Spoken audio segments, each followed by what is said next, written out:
वो कहते हैं ना, अगर किसी चीज़ को तुम शिद्दत से चाहो तो पूरी कायनात तुम्हें उसे मिलाने में लग जाती है। तो ऐसे ही कुछ कहानी है अंजलि और वीर की। आज 4 साल बाद फिर वही आवाज़ सुनाई दी। हवा में फिर वही खुशबू थी, लेकिन सब कुछ बदल चुका था। उसे देख के ऐसा लगा मानो जिंदगी मुझसे बोल रही है, तू अभी जिंदा है, तू अभी ख्वाब देख सकता है, तू अकेला नहीं है। लेकिन फिर भी मन में कहीं ना कहीं डर था कि कहीं ये सपना तो नहीं है जो आँख खुलते ही टूट जाएगा। मन में 1000 सवाल चल रहे थे कि तभी वो सामने आके बोली, हाय कैसे हो। मैं तो उसे बस देखता ही रह गया। फिर बोली, हेलो कैसे हो, कुछ बोलो। मैं हड़बड़ाहट में बोला, मैं ठीक ही हूँ, तुम कैसी हो। वो बोली, ठीक हूँ। तुम इस कंपनी में जॉब करते हो। मैंने कहा हाँ। उसके चेहरे पर हल्की सी मुस्कुराहट थी और बोली, मैं आज ही ज्वाइन हुई हूँ, यह आज मेरा पहला दिन है। ये सुनकर मानो मेरे अंदर कहीं खुशी की लहर चल पड़ी, लेकिन मैं उससे वो खुशी बांट नहीं सकता था। मैं आज 4 साल बाद उससे मिला था। वो मेरी पहली मोहब्बत थी। हम दोनों साथ में बहुत खुश थे, लेकिन फिर एक दिन आया जब वो मुझसे जुदा हो गई। आखिरकार गलती भी मेरी ही थी। असल में वो मुझे छोड़ के नहीं गई थी, मैंने ही कुछ गलत कर दिया था उसके साथ। मैं ही बहक गया था किसी और के लिए। लेकिन वो कहता है ना, प्यार अगर सच्चा हो तो बुरे से बुरा इंसान को बदल देता है। ऐसा ही कुछ हुआ मेरे साथ। मैं अंजलि को भूल के भी भुला नहीं पाया था, और फिर आज 4 साल बाद वो मेरे सामने है। क्या बोलूं उससे, मैं किस मुंह से बात करूं, कुछ नहीं समझ में आ रहा था। वो मेरे ही ऑफिस में आई, नई ज्वाइन हुई है और मैं उसका सीनियर हूँ। हम रोज ऑफिस आते हैं, काम करते हैं और घर जाते हैं। 1 महीना हो गया था, लेकिन अंजलि ने मुझसे एक बार भी हमारी बीती हुई जिंदगी के बारे में बात नहीं की। ना ही मुझसे पूछी कि मैं अब उसी के साथ ही हूँ या ब्रेकअप हो गया मेरा।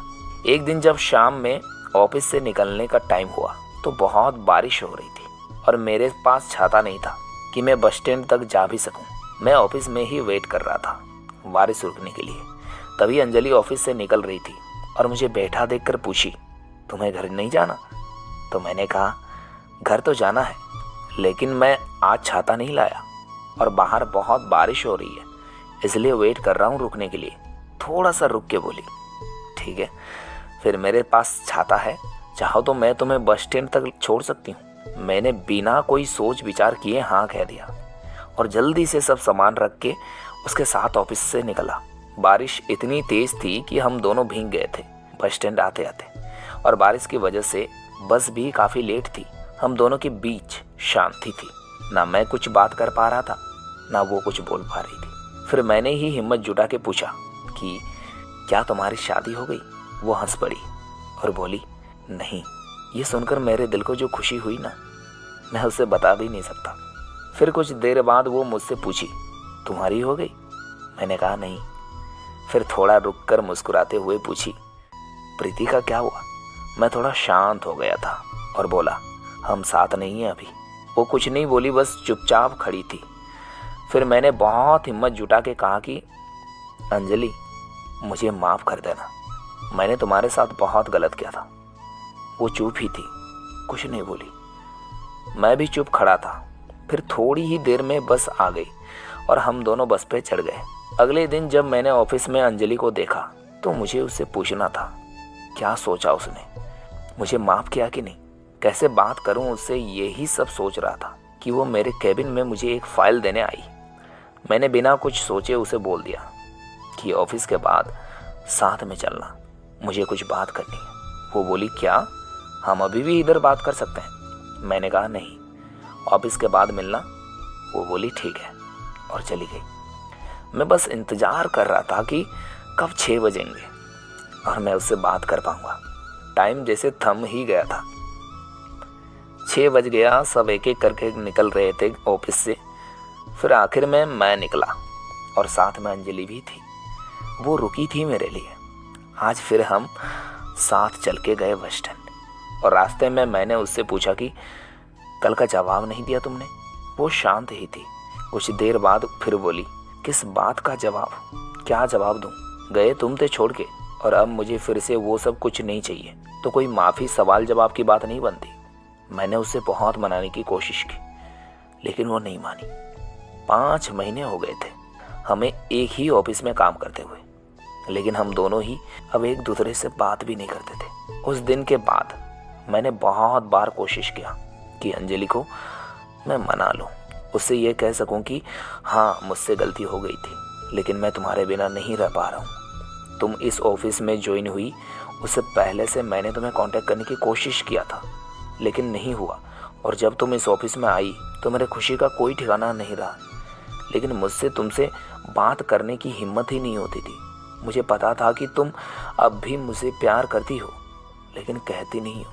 खैर, एक दिन मैंने ही कुछ सोचा और ऑफिस में आके सबको अपनी शादी की खबरें दे दी कि अगले महीने मेरी शादी होने वाली है। ये सुनकर ऑफिस में सब मुझे बधाई देने लगे, लेकिन अंजलि नहीं आई। शाम को मैं खुद उसके पास गया और पूछा कि क्या तुम्हें खुशी नहीं हो रही कि मेरी शादी होने वाली है? क्यों नहीं, मैं बहुत खुश हूँ कि तुम शादी करने जा रहे हो, एक नई जिंदगी की शुरुआत करने जा रहे हो। फिर मैंने पूछा कि तो मुझे बधाई देने क्यों नहीं आई फिर, जब सब लोग आए थे? तो वो बोली, मुझे बहुत काम था, मैं बिजी थी। मैंने कहा ठीक है। अब मैं वहाँ से चला गया था। 2 दिन बाद रात को अंजलि का मैसेज आया कि क्या तुम सच में शादी कर रहे हो अगले महीने? मैंने कहा हाँ। अगले दिन अंजलि ऑफिस ही नहीं आई थी। मैं सोच में पड़ गया कि क्या हो गया, वो आई क्यों नहीं। फिर मैंने अपने एक लड़की को कहा कि अंजलि को फ़ोन करके पूछो कि वो ऑफिस क्यों नहीं आई। उसने फ़ोन किया तो पता लगा कि उसे बहुत तेज बुखार है और वो घर पे अकेली है। मैं तभी ही ऑफिस से निकल गया उसके घर जाने के लिए। रास्ते में मैंने फ़ोन करके उसके घर का पता पूछा और जितनी जल्दी हो सके वहाँ पहुँचा।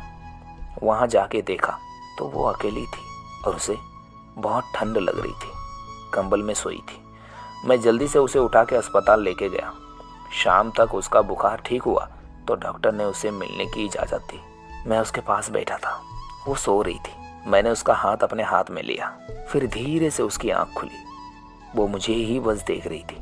मैंने धीरे से बोला कि नहीं है मेरी शादी अगले महीने, मैं शादी नहीं कर रहा हूँ। ये सुनते ही वो रोने लगी। मेरे भी आंखों से आंसू आ गए। मैंने उसे गले लगा लिया और हम दोनों एक दूसरे को पकड़ के बहुत रोए। फिर हम वहाँ से घर आ गए और हमेशा एक दूसरे के साथ रहने का प्रॉमिस किया।